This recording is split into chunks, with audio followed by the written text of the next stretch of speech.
સૌપ્રથમ તમને જય શ્રી રામ। આજના આ વિડીયોમાં હું તમને જણાવવાનો છું જીઓ સિમ કાર્ડનો નંબર કેવી રીતના જાણવો। હા મિત્રો, તમારા મોબાઈલમાં જીઓનું સિમ કાર્ડ છે, એ સિમ કાર્ડનો તમને નંબર યાદ નથી અથવા એ સિમ કાર્ડમાં રિચાર્જ પૂરું થઈ ગયું છે અને તમે નંબર જાણવા માંગો છો તો નંબર કેવી રીતના જાણવો। જીઓ સિમ કાર્ડનો નંબર જાણવા માટે સૌપ્રથમ તમારા મોબાઈલમાં ડાયલ એપ્લિકેશનને ઓપન કરી લેવાની છે। અહીંયા હું ડાયલ એપ્લિકેશનને ઓપન કરી લઉં છું। ડાયલ એપ્લિકેશનને તમે ઓપન કરશો એટલે આગળ આવું પેજ આવશે। તો તમારે અહીંયા એક નંબર એન્ટર કરવાનો છે। નંબર તમે જોઈ શકો છો, અહીંયા હું એન્ટર કરું છું। તમારે અહીંયા નંબર એન્ટર કરવાનો છે 1299। આ નંબર એન્ટર કરીને જીઓના સિમ પર તમારે ડાયલ કરવાનો છે। તો અહીંયા હું જીઓના સિમ પર ડાયલ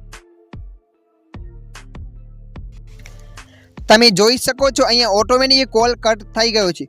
કોલ કટ થયા પછી તમારા મોબાઈલમાં SMS આવશે। એ એસએમએસમાં તમારો નંબર બતાવશે।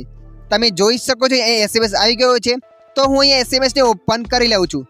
જેવો મેં એસએમએસને ઓપન કર્યો તમે જોઈ શકો છો અહીંયા મારો નંબર બતાવે છે। આવી રીતે તમે પણ તમારા જીઓ સિમનો નંબર જાણી શકો છો। આ વિડીયો તમને મદદરૂપ લાગ્યો હોય તો વિડીયોને લાઈક કરી દેજો। અન્ય આવા વિડીયો જોવા માટે અમારી ચેનલને સબસ્ક્રાઈબ કરી લેજો।